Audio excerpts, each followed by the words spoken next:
देशभरामध्ये भारतीय जनता पार्टीचे कार्यकर्ते, पदाधिकारी, नेते यांच्या वतीनं मोठ्या उत्साहामध्ये भारतीय जनता पार्टीचा स्थापना दिवस साजरा केला जातोय। या स्थापना दिनानिमित्ताने मी भारतीय जनता पार्टीच्या सर्व कार्यकर्त्यांना मनापासून शुभेच्छा देतो।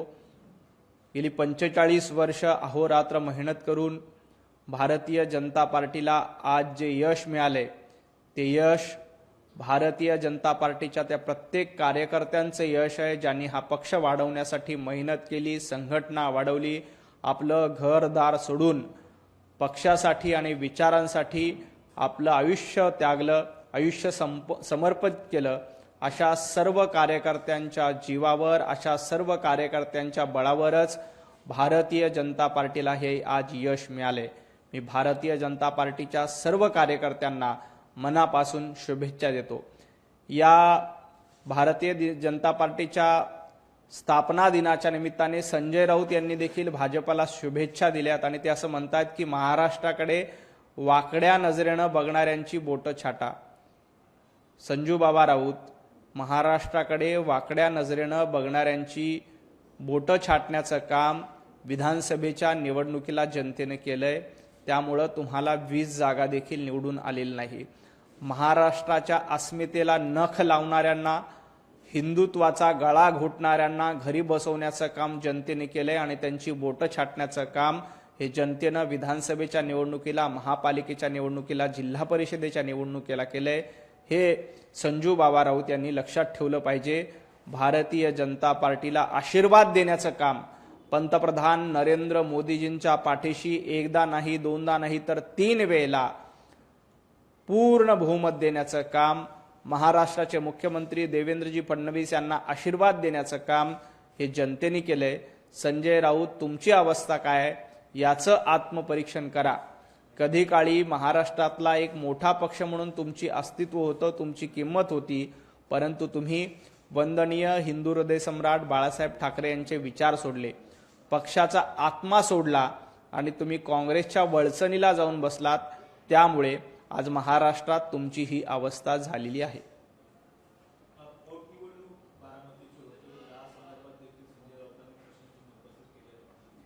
बारामतीच्या पोटनिवडणूक प्रकरणात संजय राऊतांची आणि उभाटा गटाची भूमिका काय हे आजपर्यंत त्यांना सांगता येत नाही, कारण कन्फ्युजन अशा पद्धतीची अवस्था उभाटा गटामध्ये आहे। संजय राऊतांना असं वाटतंय की आपण बारामतीच्या पोटनिवडणुकीमध्ये काँग्रेसला पाठिंबा द्यावा, तर दुसरीकडे उद्धवजी ठाकरे यांची इच्छा आहे की सुनेत्राताई पवार यांना पाठिंबा द्यावा। या दोघांमध्ये कमालीची भांडणं सुरू झाली आहेत, या दोघांमध्ये राजकीय वाद सुरू झालेत। त्यामुळे उभाटा गटाला बारामतीच्या पोटनिवडणुकीत अद्यापपर्यंत निर्णय घेता आला नाही। संजय राऊत काँग्रेसच्या मागे लागलेत, तर उद्धवजी ठाकरे हे सुनेत्राताई पवार यांना पाठिंबा देऊ इच्छितात, परंतु यात नेमकं विजयी कोण होणार आहे? संजय राऊतांचा गट विजयी होतो का उद्धवजी ठाकरे यांचा गट विजयी होतो हे बघावं लागेल। उभाटा गटातली गटबाजी बारामती पोटनिवडणुकीच्या निमित्ताने चव्हाट्यावर आली आहे, त्यामुळे अद्यापपर्यंत ना उद्धवजी ठाकरे निर्णय घेऊ शकतात ना संजय राऊत निर्णय घेऊ शकतात।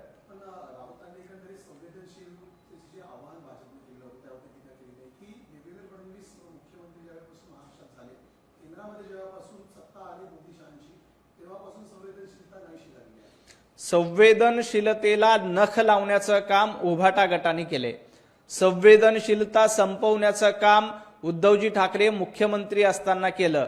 नारायणजी राणे यांचं घर पाडणं याला असंवेदनशीलता म्हणतात, कंगना राऊत यांचं घर पाडणं याला असंवेदनशीलता म्हणतात, मोहित कंबोज यांचं घर पाडण्याचा प्रयत्न केलं याला असंवेदनशीलता म्हणतात, एक कार्टून फॉरवर्ड केलं म्हणून नौदल अधिकाऱ्याचा डोळा फोडणं याला असंवेदनशीलता म्हणतात, सर्वसामान्य कार्यकर्त्याला, सर्वसामान्य पत्रकारांनी तुमच्या विरोधात बातमी केली म्हणून त्याला तुरुंगात पाठवणं याला असंवेदनशीलता म्हणतात।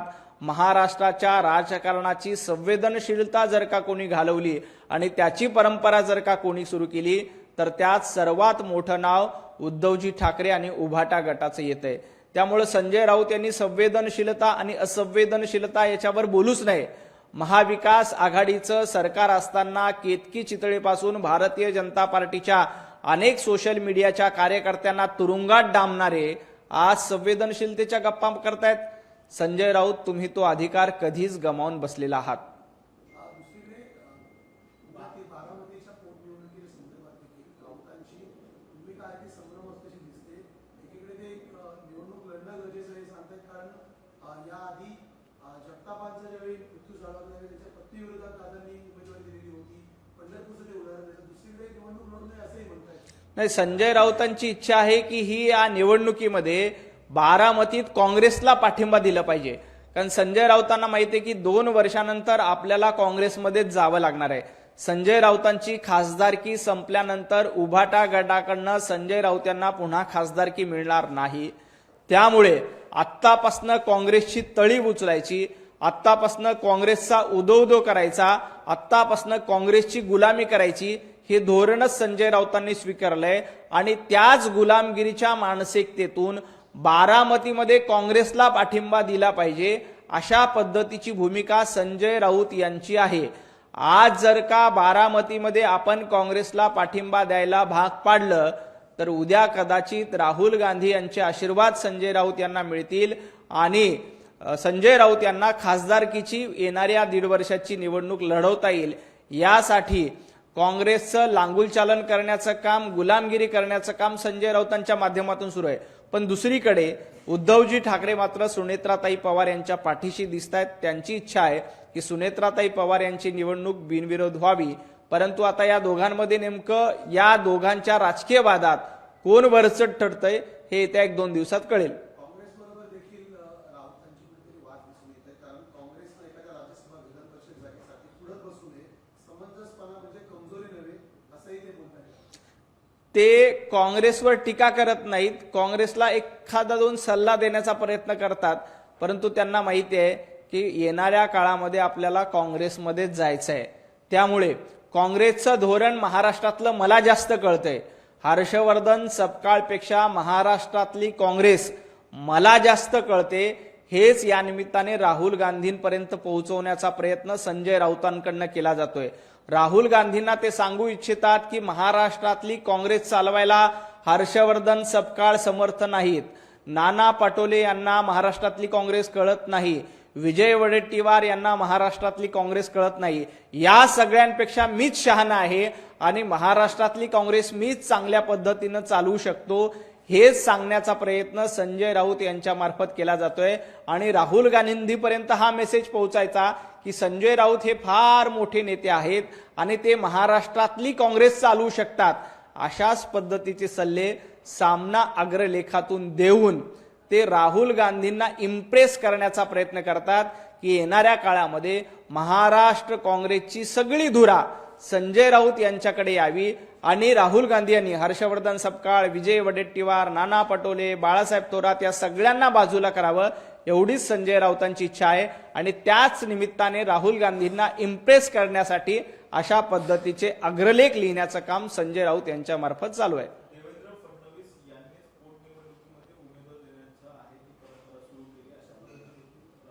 संजय राऊत असं म्हणतायत की भारतीय जनता पार्टीने नाती जपली नाही. भारतीय जनता पार्टी नाती जपणारी पार्टी आहे. ज्यांनी स्वतःच्या भावाचं नातं जपलं नाही, ज्यांनी स्वतःच्या भावाचं नातं न जपता घराबाहेर काढलं, ज्यांनी आपल्या चुलत भावाच्या विरोधात उमेदवार दिला, दादरची निवडणूक ज्यांनी बिनविरोध होऊ दिली नाही. खरं तर आदित्य ठाकरे वरळीमध्ये पहिल्यांदा लढले होते तेव्हा राज ठाकरे यांनी आदित्यजी ठाकरे यांच्या विरोधात उमेदवार दिला नव्हता. परंतु अमित ठाकरे जेव्हा पहिल्यांदा निवडणूक लढले तेव्हा उमेदवार न देण्याचं सौजन्य देखील उभाटा गटानं दाखवलेलं नाही. ज्यांना नाती जपता येत नाहीत, ज्यांना नाती काय आहेत हे माहीत नाहीत, ज्यांना परंपरा काय आहेत हे माहीत नाही, स्वतःच्या भावाच्या विरोधात उमेदवारी द्यायला तुम्ही मागे पुढे बघितलं नाही, तुम्ही काही इतरांना शहाणपणा सांगणार. संजय राऊत आपल्या पक्षाकडनं आदित्य ठाकरेंच्या विरोधामध्ये राज ठाकरे यांनी उमेदवार दिला नव्हता, परंतु तुम्ही अमित ठाकरेंच्या विरोधात दादरमध्ये उमेदवार दिला. तेव्हा तुम्हाला नाती आठवली नाहीत, तेव्हा तुम्हाला भाऊ आठवलं नाही. आणि आज तुम्ही नाती परंपरा महाराष्ट्राच्या प्रथा हे सगळे सांगतात, तो तुम्हाला अधिकार उरलेला नाही. काँग्रेस आणि काँग्रेसला एकंदरीत महाविकास आघाडीतून बाहेर काढण्याचं काम राऊत करतात असं दिसतंय का? कारण बारामतीमध्ये काय निकाल लागणार आहे हे सर्वांना माहिती असं राऊत म्हणतायत. पवारांचाच गड आहे बारामती असंही त्यांनी म्हटलं. नाही, बारामतीच्या निवडणुकीत किंवा एकूणच महाविकास आघाडीची परिस्थिती अशी झालेली आहे की महाविकास आघाडी म्हणजे 3 चाकी रिक्षा आहे. या 3 चाकी रिक्षाचे तिन्ही चाकं वेगवेगळ्या दिशेने जातात. एक उजव्या बाजूला जातं, एक डाव्या बाजूला जातं, एक कधीतरी पाठीमागे जातं. अशा पद्धतीची अवस्था महाविकास आघाडीची आहे. बारामतीच्या निवडणुकीत यांचं एकमत होत नाही, राहुरीच्या निवडणुकीमध्ये यांचं एक होत नाही, राज्यसभेच्या निवडणुकीमध्ये यांचं एकमत झालं नाही. बरं, महाविकास आघाडी तर सोडा, उभाटा गटामध्ये 2-3 गट पडलेले आहेत. एक संजय राऊतांचा गट झालाय, दुसरा उद्धवजी ठाकरेंचा गट झालाय, तिसरा आदित्य ठाकरेंचा गट झालाय. त्यामुळं गटबाजीचं राजकारण सगळ्यात जास्त कुठं असेल तर ते उभाटा गट आणि महाविकास आघाडीचं आहे. त्यामुळे गटबाजीच्या गटांगळ्या खाण्याचं काम महाविकास आघाडीमध्ये सुद्धा सुरू आहे आणि त्याच्यामुळे महाराष्ट्राची खूप चांगली एंटरटेनमेंट होते. सकाळी 9 वाजता संजय राऊत येऊन वेगळी भूमिका मांडतात, दुपारी उद्धवजी ठाकरे काहीतरी तिसरीच भूमिका मांडतात, तिसऱ्यांदा आदित्य ठाकरे येऊन या सगळ्यांवर टीका करण्याचं काम करतायत. त्यामुळं गटबाजीच्या गटांगळ्या म्हणजे महाविकास आघाडी हे स्पष्टपणे दिसतंय. राऊतांव्यतिरिक्त एक वेगळा प्रश्न होता. अतुल लोंढेंनी देखील भाजपवरती टीका केलेली आहे. त्यांचं म्हणणं आहे की वेगवेगळ्या पोटनिवडणुकांमध्ये भाजपने देखील याआधी काँग्रेस दिला आहे. मग ते यशवंतराव चव्हाणांपासूनची अनेक उदाहरणं त्यांनी दिलेली आहेत. नाही, काँग्रेसची परंपरा काय आहे हे अतुल लोंढे यांनी सांगू नये. काँग्रेसनी या देशाची आणि राज्याची वाट लावण्याचं काम केले. काँग्रेसनं आजपर्यंत सगळ्याच पोटनिवडणुकामध्ये एकही पोटनिवडणूक अशी नाही की जिथं काँग्रेसने बिनविरोध होऊ दिली. काँग्रेसने सातत्यानं खोडा घालायचा, गेरे तो बी टांग उपर म्हणायचं, अशा पद्धतीची अवस्था काँग्रेसची झालेली आहे. काँग्रेसनं राहुरीमध्ये उमेदवार देऊ द्या, काँग्रेसनी बारामतीमध्ये उमेदवार देऊ द्या, या दोन्ही ठिकाणी काँग्रेसचं डिपॉझिट जप्त झाल्याशिवाय राहणार नाही. काँग्रेसनी परस्पर उमेदवार घोषित करण्याचा निर्णय घेतला जातोय. काँग्रेसकडनं राहुरीमध्ये देखील उमेदवार देणार असं सांगितलं जात आहे, काँग्रेसकडनं बारामतीमध्ये देखील उमेदवार देणार असं सांगितलं जात आहे. पण काँग्रेसनी कुठेही कसाही कधीही उमेदवार दिला तरी काँग्रेसची पळता भुई थोडी झाल्याशिवाय राहणार नाही. कारण महाराष्ट्रातल्या जनतेनं सातत्यानं काँग्रेसला नाकारलंय आणि या पोटनिवडणुकीमध्ये देखील काँग्रेसला नाकारल्याशिवाय राहणार नाही. जनता काँग्रेसला त्यांची जागा दाखवून देईल, जनता काँग्रेसला धडा शिकवल्याशिवाय राहणार नाही. राष्ट्रवादी काँग्रेस शरद पवार गटाकडून थोड्याच वेळामध्ये 11 वाजता पुढच्या काही मिनिटांमध्ये राहुरी या ठिकाणी उमेदवाराची घोषणा केली जाणार आहे. उमेदवारी संदर्भात भाजपसाठी आव्हान वाटतंय? अजिबात नाही. राहुरीमध्ये भारतीय जनता पार्टीच्या उमेदवाराचा अर्ज आज दाखल केला जाईल. भारतीय जनता पार्टीचे प्रदेशाध्यक्ष रवींद्रजी चव्हाण यांच्या नेतृत्वामध्ये हा उमेदवार अर्ज दाखल केला जाईल. राहुरीमध्ये भारतीय जनता पार्टी 100% विजय होणार. राहुरीमध्ये काँग्रेसने उमेदवार दिला तरी काही फरक पडणार नाही. राहुरीमध्ये शरद पवार गटाने उमेदवार दिला तरी काही फरक पडणार नाही. राहुरीची जनता विधानसभेच्या निवडणुकीमध्ये 2024ला भारतीय जनता पार्टीसोबत होती. आता देखील या पोटनिवडणुकीमध्ये राहुरीमध्ये भारतीय जनता पार्टीच्या सोबतच तिथली जनता राहील आणि आमचा उमेदवार अतिशय